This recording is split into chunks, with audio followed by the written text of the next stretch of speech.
start your breakfast. Okay. Says it'll start in 60 seconds, within 60 seconds. Refresh it.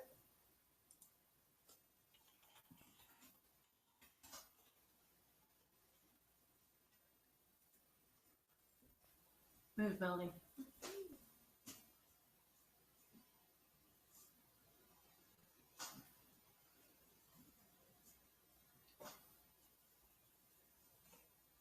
Hey. We're not sure. We think we're on. You guys on? It's 7 o'clock. We're going to start kitchen chat. Just wait for a few people to come on. I look at Chelanne. Are we all on, roughly? We're getting on? I think so. Okay. So welcome to our every other month kitchen chat. We're in our kitchen at the Oldfield House. I've got my husband, Ken Oldfield, next to me. I'm Sandra Oldfield. And I'm Ken Oldfield. Yeah. And we're going to introduce a couple other people here that you guys probably know. Some of you might know through our wine club. So the way it works is we do a bunch of talking. You guys can ask us some questions as the night goes on and just type those in. And then we have Chelanne who's going to come over and let us know that you have a question for us. So come on.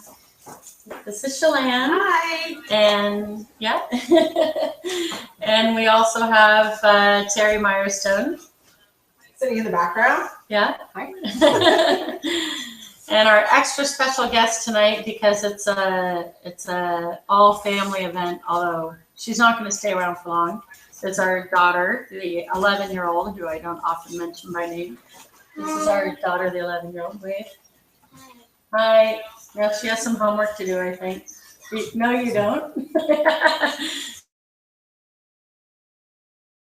She says homework with our topic tonight. So tonight we're going to be talking a little bit about cellaring wines, in particular our wines, but can be a relatively general discussion as well.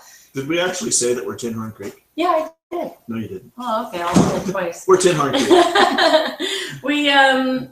We're also going to be tasting some wines in our library, and I'll just let you know that some of what we're doing tonight, we're going to be tasting some wines that you can buy between now and the 16th, I think it is, of February on our website if you're a club member. So we are selling some library wines for the next week or so. And yeah, so we figured we'd taste some of those tonight and then get some first impressions on them from us. And then you guys can ask us some questions. So, all right. All right. So where what? Where what? What now? Okay. Well, I think the easiest way to get started is just by tasting wine first. So we're going to do that first. And then we'll probably just start talking a little bit more about some of the other stuff we're doing. So Cool. Okay, so Ken, I'm pouring you some of an older vintage 2-bench white, which is our 5-grape blend. This was the 2009, so looks like that. I'm not sure if you guys can get that on camera, but basically it's our 2009 2-bench white, which we're selling some of in this next week.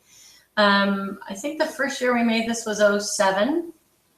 And the first couple years, the 07, the 08, it had Gewurz in it, but we were planting the Viognier and the Muscat, and so I think this 09 was the very first year that we got some of those grapes. That we didn't use the Gewurz. That's right. What we intended, the Viognier and the Muscat. That's right. And I think that it was good that we got rid of ever putting Gewurz into this wine, because the Gewurz in just small amounts overtook the wine. It's all you could smell in it.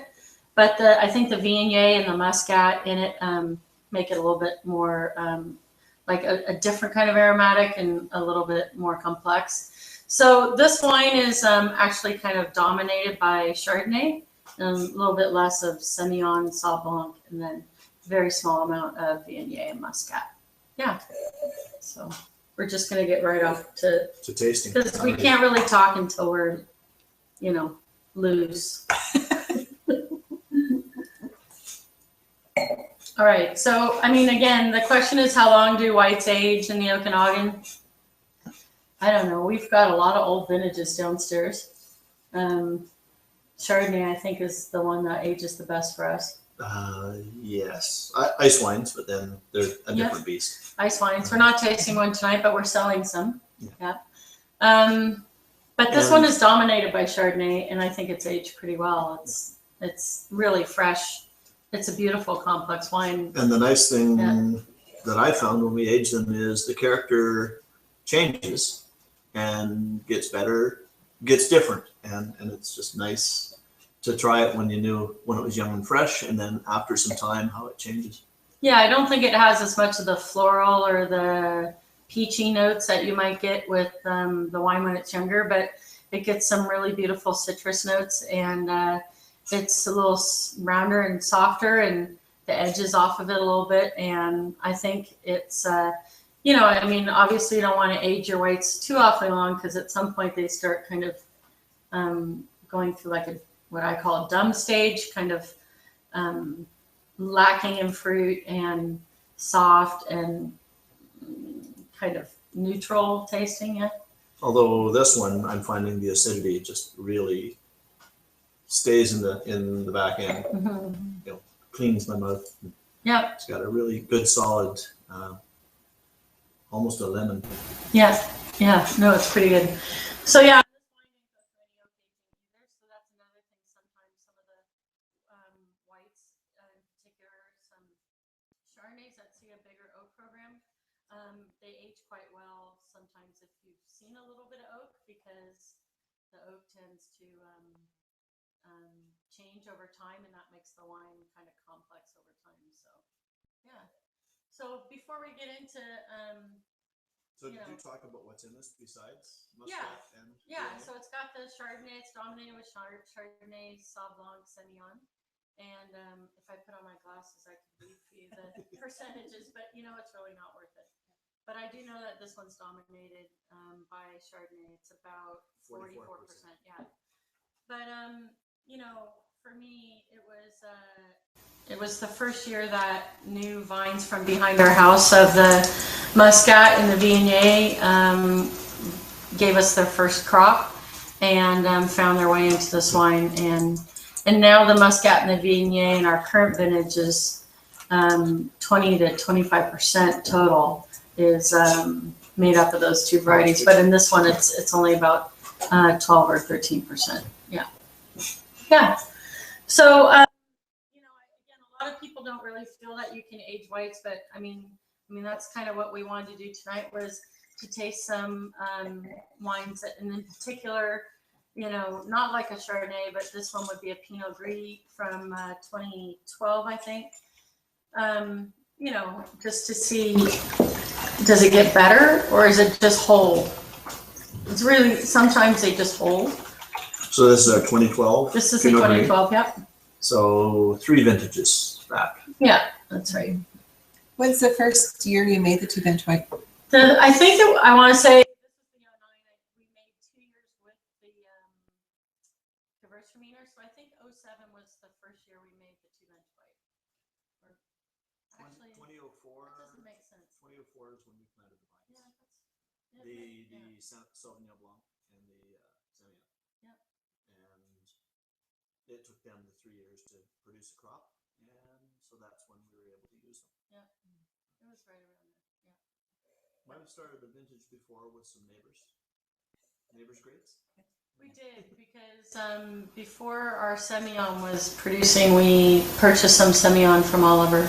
We For a couple years. traded. With Yeah, a we neighbor. traded grapes. Yeah, that was weird. Stuff like that happens. But anyway, so yeah,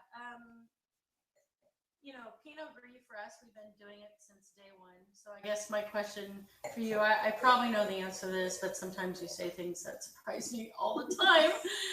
But Pinot Gris was one of the varieties we decided to do way back in our original business plan back in 1993.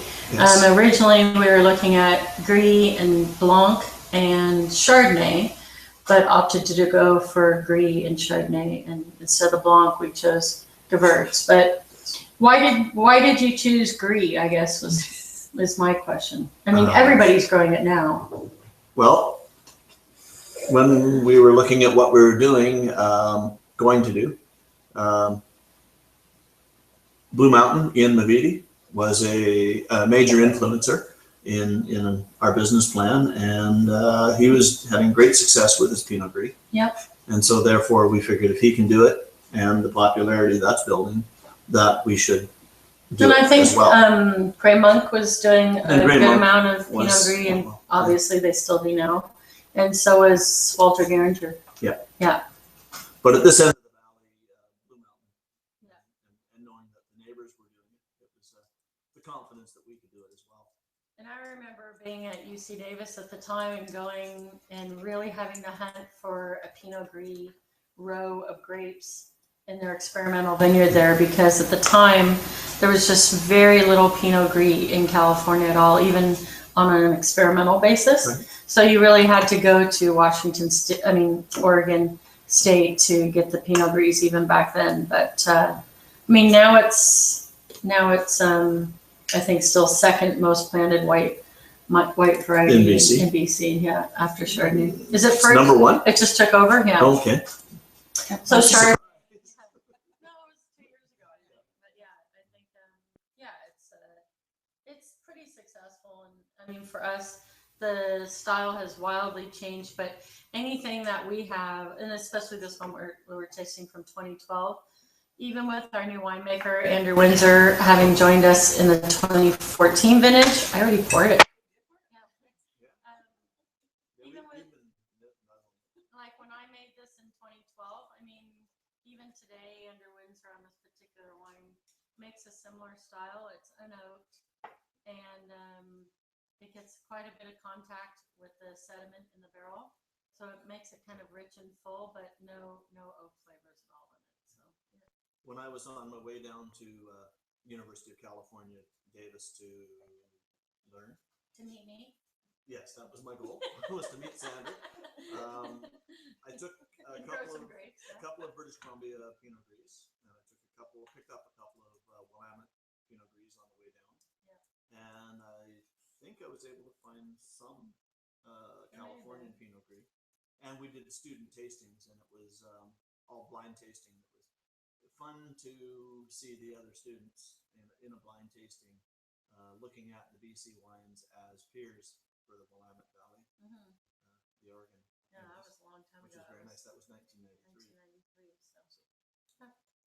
So anyway, we have some of the Gris, and I'd say that our Gris, what I found for aging on the Gris, and even the Gewurz we'll get to in a minute, I think it holds its own for a good 4 or 5 years, and then after that it starts changing a bit. It's not so much that it goes bad, but it's not necessarily what you expect after that. So I like the wine 4 or 5 years after vintage, but after that, I'm a little bit more leery when I open it up. But I will have to say that all of these wines changed over to screw top back in about 04 or so, 04, 05. And honestly, going all the way back to there, it's amazing how those wines have held so well. And if you go, if we were tasting these wines 10 years ago, and then we were tasting 5 years back before that in cork, they just weren't. And so, I mean, the moving to Stelvin screw top affected a lot of how things age as well. Definitely hit or miss on the older with the corks. That's right. And well, the Pinot Gris in our house doesn't get to age. It's my Yeah. it's my Oh, wine fair of enough. choice for cooking. Yeah, like you mean while you're cooking? Putting Yeah. in the food, putting in the food too. Not like in the food, but more like in the can. Yeah. It makes a great fondue. Makes a great wine to drink while you're making fondue. Yeah, How are you enjoying that? yeah, it's pretty good. I actually, Oh yeah. yeah, it's still smooth and easy and fruity. It's for me, it's not even oxidized or anything. Yeah, Obviously, it's not that old yet. It's only about three years old. But the color is still spectacular. No sign of No. No, it's good. amber. Or, Yeah, no, it's good to go. Yeah. All right. Do we have any questions? have we had any? No, we haven't had any questions. We have somebody enjoying the 11 Chardonnay and saying that Okay. it's absolutely wonderful. They're really, really enjoying it. So 11 was an interesting year because it was so cold. The whites certainly got ripe that year. The reds had a little bit more of an issue getting those all up to full ripeness, but again, it really depends on the wine that we're talking about. But the 11s and the whites, I think it was a pretty good year. But again, back then when I was making the Chardonnays, we weren't giving it that much oak. So I think you guys will be really pleasantly surprised to come visit us again this year for Chardonnay. Our new winemaker, Andrew Windsor, is really keen on Chardonnay as a varietal and is doing some really cool things with it that I never used to do with the wine. So if you like the 11, I'm happy, but I will say that the style will shift a little bit as you get into the 14s and the 15s, and I think you'll like it better. But it's good to know that our estate fruit ages that well. And that means that with his treatment with more oak, we'll probably see it'll age even better. Yeah. Sandra mentioned that with the Pinot Gris, Andrew's kind of taken a light touch, and the style is pretty similar. The analogy I used last week was he's got his fingerprint on it, whereas with Chardonnay, he's got his thumbprint firmly on possibly his whole handprint. Yeah, it's definitely, and it's a stylistic leap. Yeah.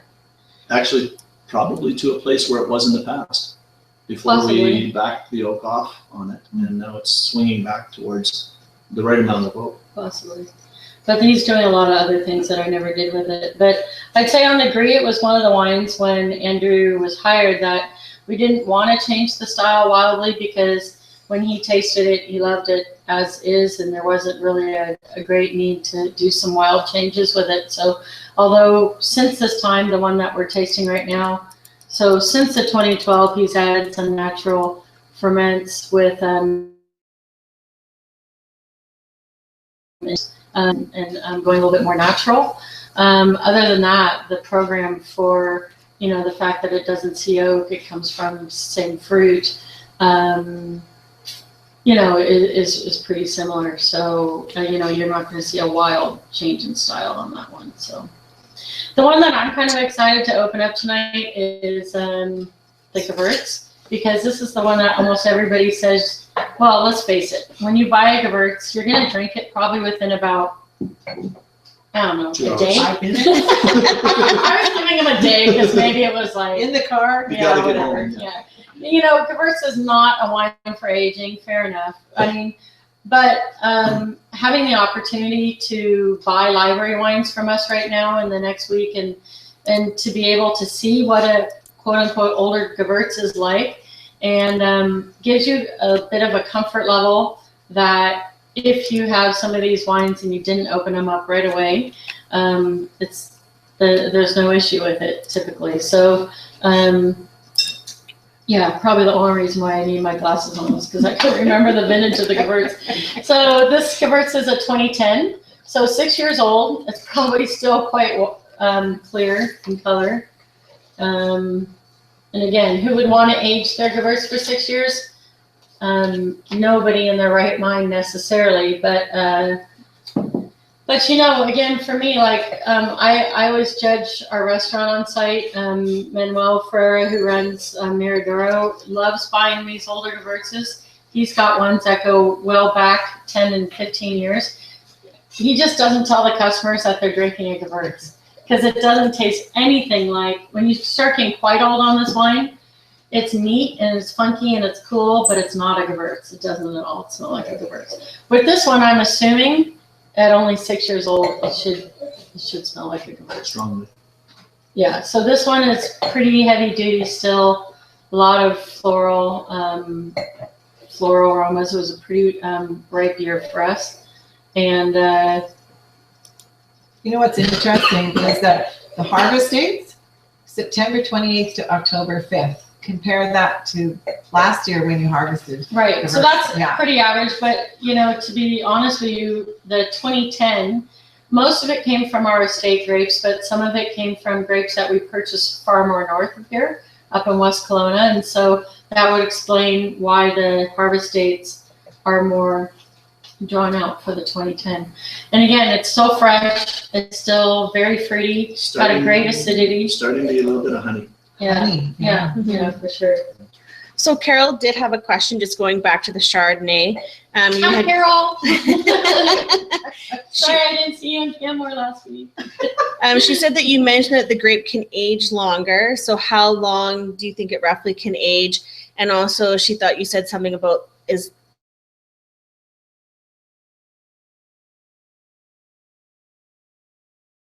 I have a little bit better feel for this with our reds than our whites, but I mean, again, for me, I've tasted Chardonnays going right back to our 94 through 97 vintage, and they're interesting, I guess. That I would say with the right food, they're pretty neat to taste.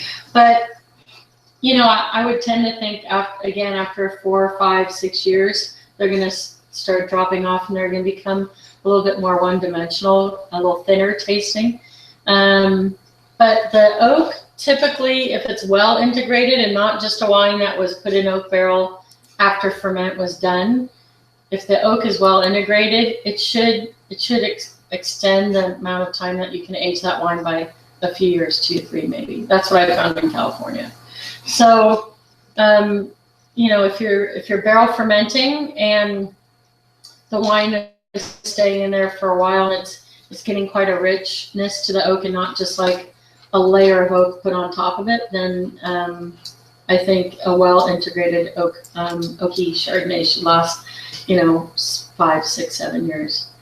In California, where a really rich style, I used to have them all the time down there. A friend of mine was just in love with Chardonnays, and this couple that we were friends with down there, that I was friends with down there, they used to age the Chardonnays for 15 to 20 years before they'd even open it up. It was unbelievable, and they were great. But those were really rich, ripe, longer oak aging time style. Yeah. So then, with that, Carolyn, is asking how long is too long to age white wines? Well, I mean, for me, the easiest way to do it is if you have more than one bottle. If you open up a bottle and it's still fruity and it tastes nice, you could probably have that other bottle go another year. But you know you've gone too far when the wine tastes kind of thin. So if you're looking for an actual number of years, the unfortunate part is that every wine is different. Mm-hmm. I mean, nobody would guess that a Gewurz like this would age well for 6 years. Delicious. And I wouldn't normally tell people to age. So there is no rule for how long you should age your whites. But if you have more than one bottle, the answer is open it up. Just open one up and see what it's like. I mean, in a really extreme case, this is my favorite Gewurz story. I'm not sure if I told you this from Rodney Strong once. Mm-hmm. I used to work at Rodney Strong, and they did a sweeter Gewurz there. And I was working in the tasting room way back. And I had somebody say, I've got a 25-year-old Gewurz or 20-year-old Gewürztraminer from Rodney Strong, and I want to like sell it on auction. I'm like, you know, I'm thinking that's not going to go for much money. It's a 20-year-old Gewurz. And they said, well, are you saying it may not be good still? And I'm thinking, there's no way this wine's still good, by the way. So I was trying to let them down gently. So I told them to, I said, it may be good, but, you know, so open up the wine, have your glass in front of you, and then, like, have your dinner with, like, a salad on the side. And you're either going to use the wine in the glass or you're going to put it on your salad. It's going to be one or the other. And they were like, okay. Right. Yeah, which is like, if you go too long, I mean, the wine just turns bad, and there wasn't any reason to keep it, really. Yeah. So Paul has an interesting question. Does cellar time fluctuate in regards to altitude? A lot of people right now are trying to talk a lot about altitude. Heard that. No, I've heard a lot of questions recently about altitude. So, you know, I tend to feel that it's less an altitude thing. It probably has much more to do with the vintage year. So the year that these bottles were made in encapsulates the weather of that year in that bottle. And that has much more to do with how well that wine's going to age and the site that it originally came So is this from. the altitude of your cellar? No, I thought the Oh, I thought he meant the altitude of the vineyard, because I think it's going to be the altitude of your cellar, like Oh, okay. so, like how like Okay. water boils at a higher altitude, or I haven't heard that, but I've had a lot of people recently ask me about the altitude of the vineyard block. Because Whether they're, I've never heard that one, but, altitude of the I cellar. think there's way less variability within altitude from here to the top of Mount Baldy than there is from temperature swings within your average cellar. Yeah, Temperature swings and vibration and all those other factors, I would think would have way more of an impact than whether you're at sea level or Mhm. in Oliver at 400 meters. I mean, it's something that would be pretty hard to test, but you'd have to have some, the same box. I would have to have a cellar in Costa Rica. No, we'd have to have a cellar out in Vancouver, right at sea level, and then we'd have to have one at Whistler, and they'd have to be identical up at the top Except of, like, for altitude. Yeah. top of the mountain. Yeah. Something. I don't know, because I don't know how you'd ever test that. I do know that if you drink at higher altitudes, you have to drink way less before you've had too much to drink. But I can't tell you about the aging of the wine. I thought that you was talking about Where the grapes were. possibly the vineyards, because I don't know what's been going on in the news lately, but I've been getting a lot of questions about altitude, like how high is our vineyard and how high is the Okanagan, and how it's obviously a message that's going out there right now in various places around the world, at how high or low the altitude is of the different vines, the different vineyard blocks. But certainly that just makes a different wine. It doesn't make a wine that's necessarily better for aging longer. And the altitude at this latitude is different than altitude in Chile, which is a different latitude because of the sun, the temperatures you're going to get. Yeah. And we're at a temperate zone to start with, so where we're at, it's temperate. Whereas if you're in the mountains, you're in a temperate zone where the different trees grow. Whoa. I I know science is hard. Science is hard, but it's like 7:30 at night. Yeah. It's Oh. hard.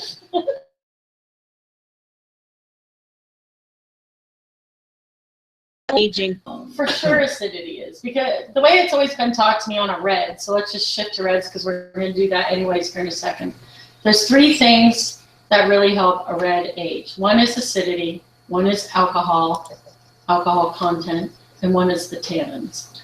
And all three of those things are, especially the alcohol and the tannins, act as protectors of the wine. They're kind of like defenders against oxidation in a sense. And so a wine that is higher in natural acidity, that's a red or a white, and then a red that has a bigger tannin structure, and possibly one that has just slightly higher alcohol levels, is going to age better than less tannins, less alcohol, less acidity. So quite often when we have a fairly tart wine, it may not be necessarily appreciable on the year that we're releasing it, but it's some of those wines that we feel age better. So I'm pretty certain, for example, this 09, the 09 2-bench white that we started off with, it was a pretty robust, higher acidity year for us. Me and the cellar crew made it in a higher acidity style because we wanted it to go good with restaurant foods. But it's part of the reason I think why it's aged so well. And by the way, that's a 6-year-old wine with no oak. And all three of the whites we had tonight have no oak in them. The Gris, the Goo, and the 2-bench white, no oak at all. All Yeah. three of them have had a really good solid base in acidity. Yeah, and obviously they have no tannins. They have a decent amount of alcohol, but the acidity is what's protecting those wines for sure. All three are Yeah. right. Yeah, so reds are a little bit different, and we'll get into those right now. I mean, one of the wines that we have available on our website for the next week has been one of my favorites. It's been the 2012 Varietal Merlot, which is, again, it's not wildly old yet. It's only a 2012, so it's 3-4 years into its aging.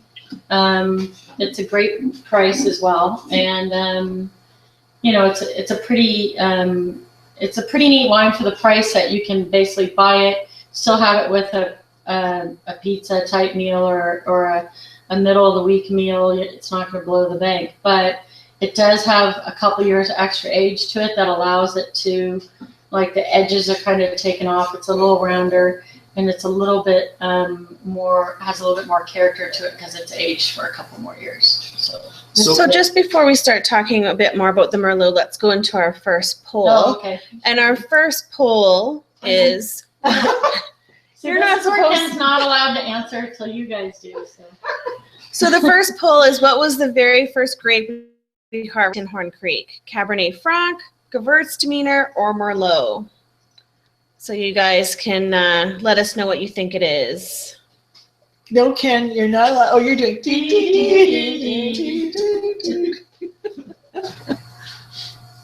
All right. It's a trick question. It is. So we'll just end that now. We've got a whopping response. So 67% said it was Cabernet Franc, and 33% said it was Merlot. Okay.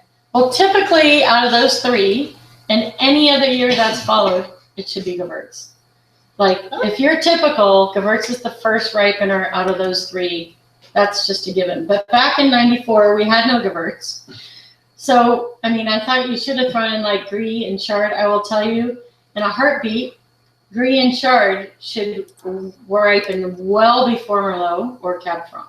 But the answer was The answer is Merlot. Merlot. And it was a trick question because we had no Gewürz and we had no Cab Franc. Well, that's true enough. So- That was a trick question. Trick actually. question. Yeah, fair enough. But the weird thing was our first year out of the gate, and me not having moved up here yet from California, and Ken telling me he's having, or, bringing in the first grapes of our business, and I was still down in UC Davis, and he said it was Merlot, and I was like, where's the Gris? Where's the Yeah, Chard? it was- Where's the Pinot Noir? It was Like, flipped. all of those wines should come before Merlot, and it was a low crop Merlot year. And It was 24 and a half bricks. It was crazy ripe. It was beautiful. on and ripe. September 23rd. Yep. Ah. It's like, I don't remember our first day of harvest, even though it was like 20, more coming up on 21 and a half years ago or something like that.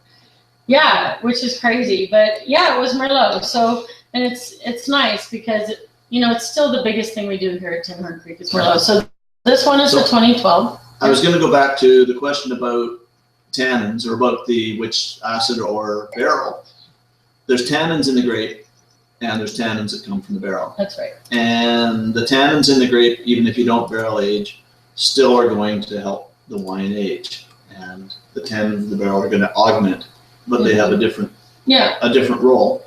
But tannins are all a protector. tannins, yeah, tannins, but not all tannins come from the barrel. Some come in, especially with the red wine, the skin of the grapes. Right. So, I mean, that's why red wines, they say, are better for your health and act as an antioxidant. The tannins in the red wine that protect against oxygen, antioxidant. I mean, that is, and that's what they do in this glass of wine.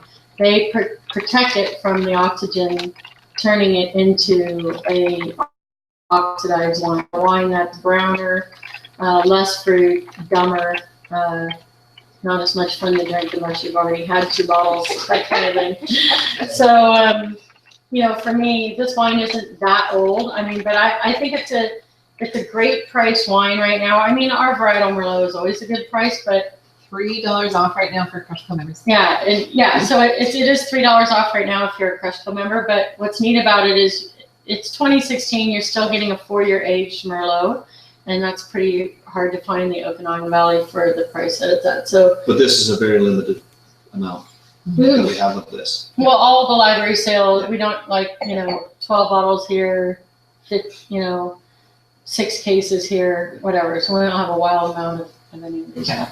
And how did this happen? What?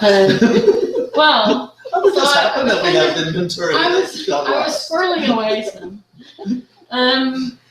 Yeah, it's a good question. I mean, we have a library that we keep every year. We sometimes augment it by, let's say, case boxes that we didn't give to our employees for employee wine, or wine that ended up, say, in Victoria and we moved on to the next vintage, and so we pulled back the previous vintage because they had an extra 3 or 4 cases out there.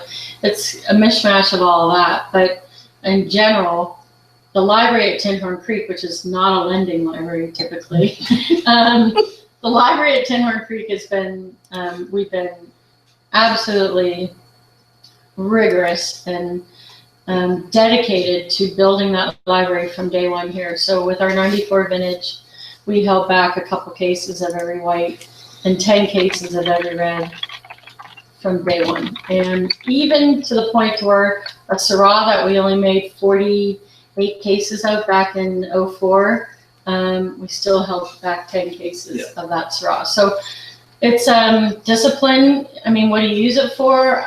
To be honest with you, we'll have various high-end events or Crush Club events or tastings, or we get media here that get to see how our wines age. And, you know, if you have 10 cases of it, you're not afraid to pull 2-3 bottles and showing it for the media. But when you only held back a case, you'll never use it. Yeah. And that's why there's not a lot of any of these. That's right. There's like 3 cases or 8 cases or something. Or like that. 12 bottles. Or 12 bottles. Yeah. We have some that are only 12 bottles. Yeah. Yeah, so basically. It's not like they lose it, and I would be on her. Yeah, no, it's not like I squirreled it away in my office and now we're releasing it to the public. Fair enough, but it's you know, it's a neat range of wines. It includes some rosés. It includes not that much Chard, but we have some Gris, some Doux. We have some rosés, 2 bench white, a little bit of Pinot Noirs, which are pretty nice. The Merlots that we're going to taste now in the next one, and a few Syrahs. We have a vertical Syrahs that you can buy. You know, I think prior to earlier today we had 4 vintages. Now I think we have 3 left because 1 vintage was sold out in the first hour. So it's kind of fun. Oh, and ice wine. Oh yeah, and then we got some ice wine, which we should talk about towards the end. But I want to pour this. Next one. Thank it. I liked it a lot. Like I said, I think it's a great, for me, given the price that it is and the fact that it's got extra years on it and you're not paying extra for that aging, I think it's a real bargain. And it's quite smooth. If you happen to do like we did and went through your cellar, your own personal cellar faster than you ought to have, Yeah. it's not a bad way to fill in a couple of slots. Yeah, so maybe you should take a look at the website, because Yes, then you can fill in some of the gaps that you drank on me when I go away. That we Some of drank my marketing on trips. us. That we drank on us when we were away. So one of the wines we opened up earlier tonight when we were having dinner before this was the 2010 Oldfield Series Merlot, which is this one, and it's one of my personal favorites. It was a warm year. Not quite as warm as 09, but that's okay. Merlot was still very ripe. This particular wine always has a little bit of Cab Franc and Syrah in it.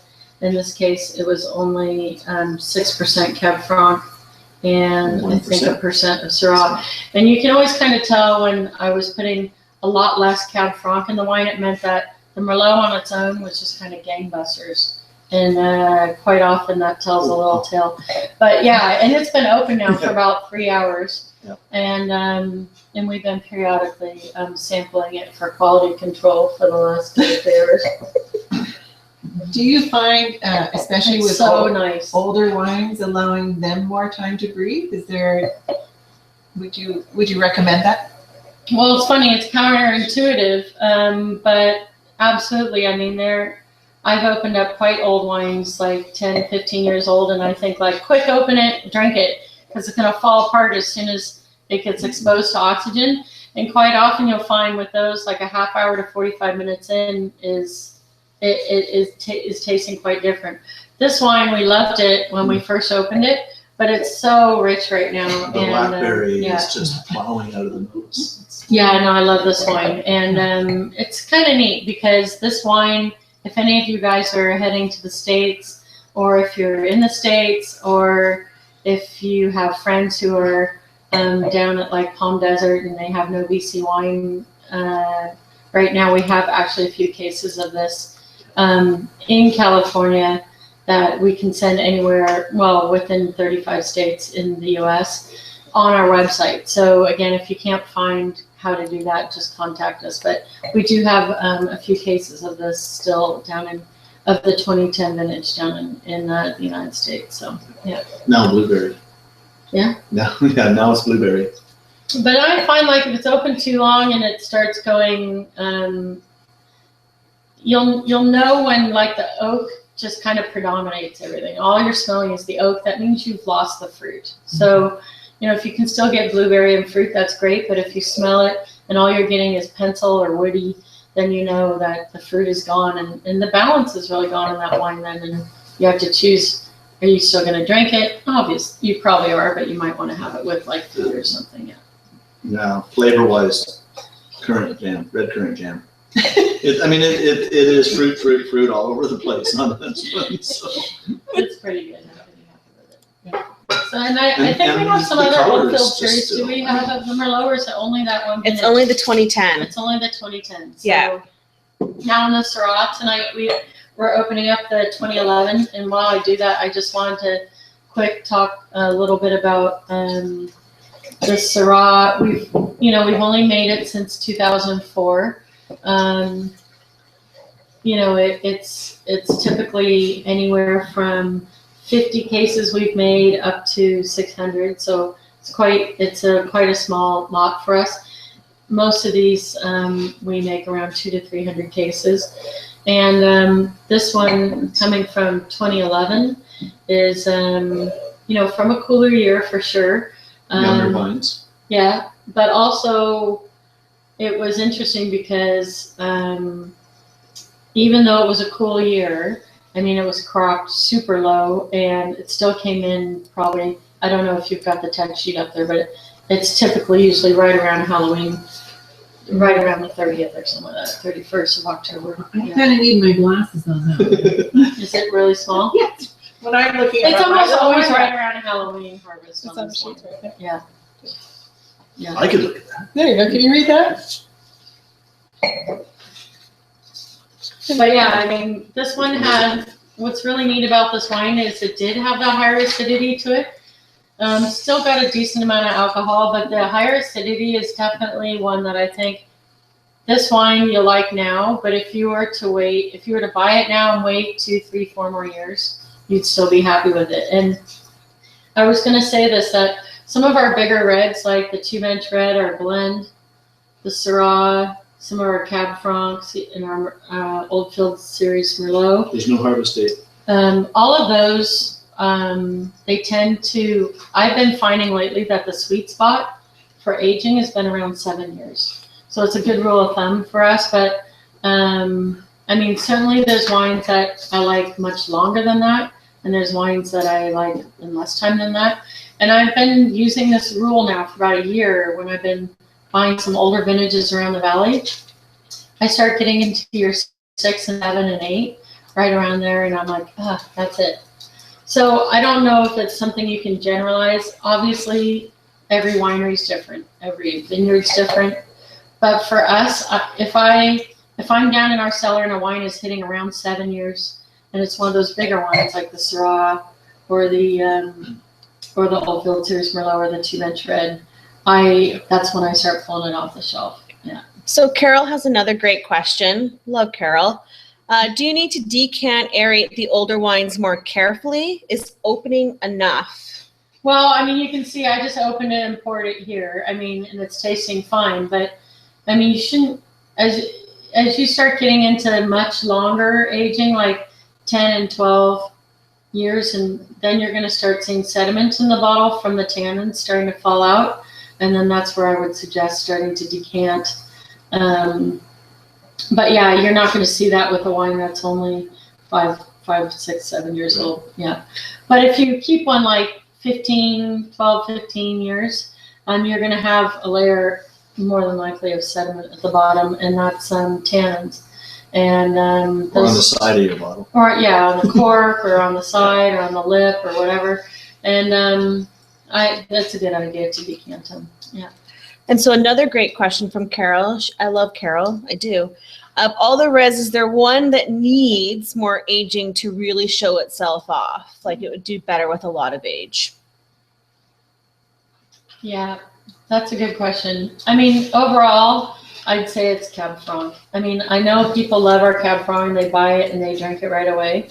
But I think that wine in particular is probably the one that I most want to age, because the earthiness of it and the complexity of Cab Franc really comes out as you age it into those 4, 5, 6, 7 years old.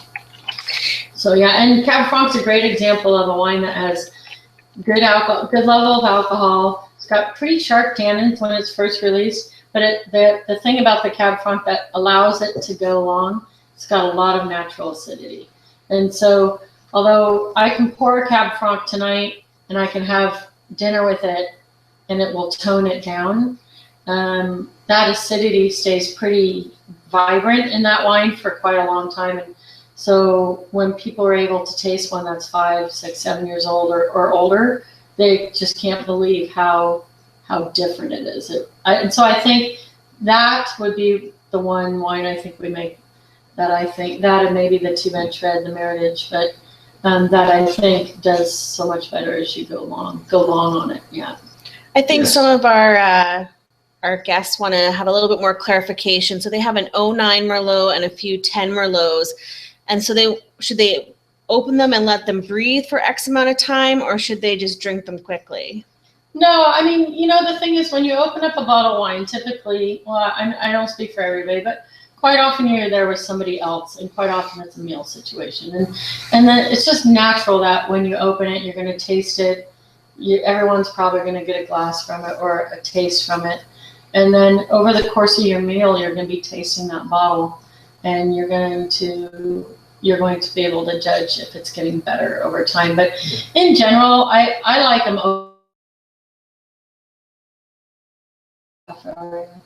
At the winery, when we're doing tastings and we pour several vintages of vertical or whatever and try them, very frequently it's the first pour and you go through them, and then we sit around and discuss, and then you go back to the glass that's been sitting there for 15 or 20 minutes, and you look at your notes and you say, well, I never noticed that. And so it will change in the glass. Mm-hmm. And so during your meal, what's in your glass may develop. And then sometimes it changes in the glass, and then you sit around for another 20 minutes and it's had too much air and it's over the hill. So it really... So overall, there's no rule of thumb that applies to all things. But I mean, if I had to do it, like if it was red from 09 or 2010, I'd probably open it and wait about a half hour.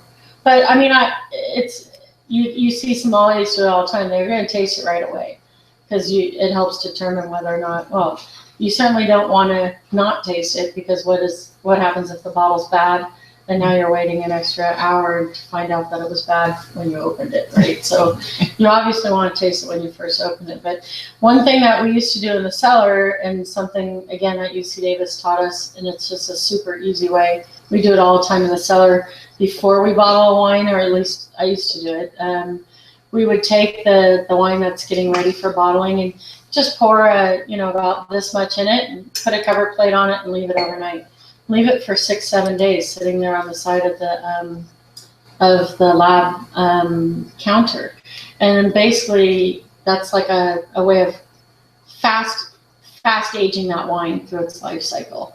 And if you're getting into day 4 and 5 and it's still smelling fruity and it's still tasting okay, it's going to bode well for that wine. But if it falls apart after day 1, it doesn't bode really well for that wine once you get it in the bottle. So it's not something you guys are going to do when you open it up, but I'm just letting you know. I mean, quite often you'll have more than one bottle. Maybe you bought a case of something, and you end up with a bit left in the bottle. I don't know. Some people may not drink the whole bottle, or maybe they have more than one bottle and they didn't drink the bottom. And it's amazing sometimes if you save a glass of that wine on your counter, cover it up with saran wrap and go back to it the next day, and it's still okay. I mean, it really bodes well for the rest of those bottles that are in your cellar, that it will age okay. Yeah. So when we're aging, is it from the day of harvest, from harvest date, or from release date? You know, the easiest way to remember is we put this handy date on the label first. So it's from that date. Okay. And don't worry about the date, i.e. what part of the year. Just that year is where when I say a wine age is good for 5 or 6 years, I'm using the handy dandy thing on the label because, you know, we do a portion of that already for the consumers with the Old Field series. We're already aging it for 3 years. But then, you know, if you guys can give it another 3 or 4, bonus because, you know, it's going to show quite a bit better. Yeah. So Terry and I actually had a gentleman email us earlier on this evening, and he has a red from us from 1997. Okay. So, and the question is, Is it the Cab Franc? God, because I love that one. You know, he said Cab Well, Sauv, so we're not actually It could be sure. Cab Franc, We didn't make Cab Sauv. Yeah. So, yeah, 97 it's Cab nice. Franc was our first vintage of No, that sort. second. Second? Yeah. First was 96. Couldn't. Nope, it was 96. I can guarantee it because it had 14% Merlot in it in year 1, which was Okay. 96. A lot of sediment. Been known to be wrong. I actually didn't filter the 96, and it had quite a bit of sediment at the bottom of the bottle. But So the that would've 97 been a- was our first really That would have been a good very Cab Franc. small crop, off some very young vines. It was, but I can tell you the 97 is all That's true, is all Cab Franc. It's really good. And when we won, anyway, let me just go back and just say we made a really great Merlot that year as well. But the Cab Franc was still for me like. And by the way, it's probably over the hill. So I've had that wine probably within the last year, and it is over the hill. But you'll be surprised how good it still tastes with a meal in front of you, with people to enjoy it. But it is over the hill, I'd say. What would you pair it Sure. with? We'll tell Mervyn. Well, you know, to be honest, I would probably ask Manny when they open Miradoro back up on May 1st. But I mean, Manny, March 1st? Yeah. sorry, on March 1st. Manny, he loves opening up those older ones like the 97. And we even had a 97, I believe it was at a Miradoro dinner back in October this year. Somebody opened up the 97 at the table. So, you know, it doesn't have to be anything that, because it's an old wine, it's going to be more soft and delicate. It's not going to have the big nose, and it's not going to have the big tannin structure. So you want to go with something a little bit more delicate, not a huge sauce, not something that's like really big brown sauce or spice or anything like that. You want to tone it down quite a bit. I would do Yeah. a red wine reduction with it. No! And do it with, Reduce it in and your do it with stomach. lamb. You don't reduce And it in do the it with pan. lamb. Oh. And Why don't you reduce something else and drink that bottle? well, Okay, maybe reduce it over the hill, I would, differently. I would do a No. red wine reduction. No, it was good. I had it. It was different. It was over the hill, but I still really loved But it. I would go with lamb. Yeah. But maybe don't age it any longer. No, for Maybe sure. drink But you it know, now. it's neat because it was the first Cab Franc we made that was all Cab Franc, and we've never made one with any blends in it since that year. Yeah. So it's a pretty cool Cab Franc, and it was a high acidity year. And I remember when we made it, it was right, Yes. and it was off of our 2 lower blocks right now that are just basically at the base of Burringell, and it was lovely. So Yes. So since we're talking about like our first years, let's go to our final poll. And our final poll is, how many cases did we make in our first year? 15,000, 1,000, or 300? do you know the answer? Sure. Oh, look at this. I think Again. people have cheated. 1,000 was the 100%. They all knew it. How did they know that? I don't know. I didn't send an email out to them to make them look smart. And Oh, yeah, the the- answer is 1,000. Yes, that's how many cases of wine we made, but in our first year of bottling, which was 95, we only bottled 300 because the reds weren't ready yet. They didn't get bottled until 96. And in that first year of production, out of the 1,000 cases, about 500 of them were It's Merlot. Merlot. And 100, I remember these numbers, by the way, 130 cases of Pinot Gris and 110 cases of Pinot Noir. Wow. And all hand bottled by lousy hand bottling. So Yeah, not the most fun to bottle. Yeah. Good times. Before we end, I do want to say one other thing that we have on the website, which is kind of cool. We didn't taste it tonight, and I know we could have gone on a long time, but suffice it to say that ice wine, we have like 5 vintages of ice wine right now on the website. We haven't made ice wine here since the 2013 vintage, so there is no 14 or 15 or ever again anymore. We have now taken out 2/3 of that vineyard block, and the last third will come out next year. The Kerner ice wine is by far the wine you want to age. Like, you can easily open up a bottle from 20 years ago and love it.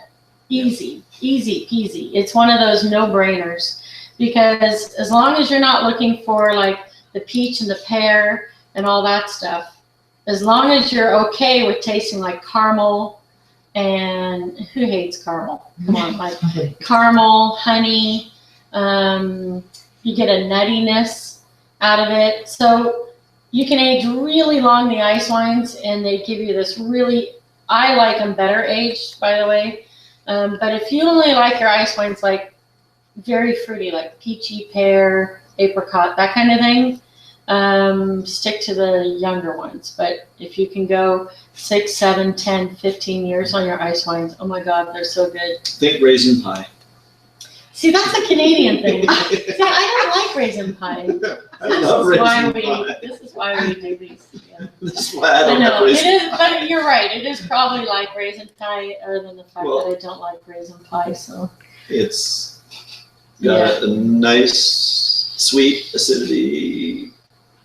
I just love them because they grapey, taste caramely, caramely flavor. caramely, honey. Anyway, they're great. And I've had a lot of people ask me like, "Oh, you don't make ice wine anymore. How am I going to get a bottle?" And the answer is, we have some, but only this week. So we do have some older ice wines on there if you're interested. I think we have them going back to 09, 08, 09. Do we have any 08s? I don't think so. No. No, Nice. 09 all the way up to 2013. Yeah. But like I said, we haven't made it since 2013, so kind of neat. And it's still, as far as I know, the only ice wine in the world made from Kerner, which is rapidly going to be the only ice wine that was ever made from Kerner. So just one last question before we wrap it up. Yep. What's the best way to create their library, and how do you arrange it for drinking? Yeah, I mean, the best for me, the best way to do it is, you don't want to get caught with that 1 or 2 bottle syndrome. And I know it sounds like a marketing thing, but honestly, the people that are able to build up a wine cellar and then go through it and to actually be able to taste wines that have aged are ones that buy them in at least half a case of any one wine, and preferably a case. And I mean, I only say that because when you can open up a bottle after 4 or 5 years and it's tasting great, great. Wait another year, open up the next one. As you start seeing that wine is starting to lose its fruitiness, and you don't have to take notes on it. You'll just know it's starting to lose. Then you open up the rest of them. Yeah. But I mean, ultimately, if you buy 1 bottle, the answer is, I really want to age this 1 bottle of Syrah, right? So if you want to age this 1 bottle of Syrah for 7 years, now you imagine 7 years have gone by, and now you're ready to open it. You'll never use occasion to open that for.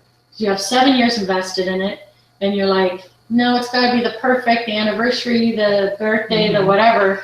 And chances are you're away for those things anyways. You don't open it up, and you've probably got 20 more of those in your cellar.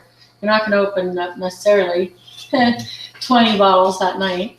So quite often people just get into this, they're stymied and they don't know if they should open it or not. And that's when you have a few more bottles in your cellar, you're more willing to go, say, 4 years, open it up, and go 2 more years and open up the next one, and go 4 more years and open up the next one, that type of thing. How much space do you have? So yeah, I mean, I've had some people, they have to play tricks on themselves. They basically hide bottles in their cellar, you know. And we actually talked with somebody recently What was the person who? A winemaker from Australia, Yeah, this was who, cool. when he finds a particularly nice wine that he likes,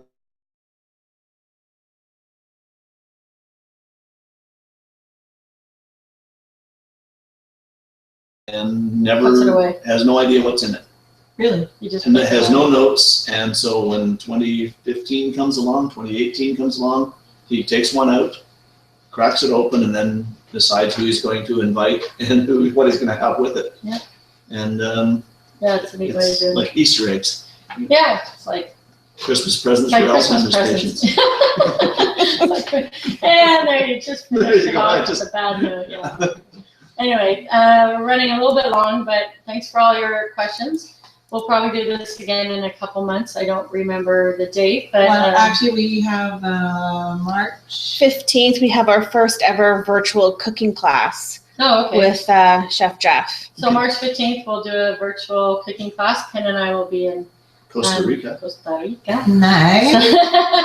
And then in April, we'll come back and do another one of these on a different topic. But if in the meantime, if you guys are unclear about what to buy on the website and you have some questions, then just send them directly to me and I can help guide you through some of the vintages. So if you're unclear if you should pay a little bit more for an 09 or if it's about the same as a 2010, just send me an email. I'm pretty upfront about it at sandra@tinhorn.com. Yeah. Cool. That's it. And thanks so much for joining us Yes, tonight. thank you.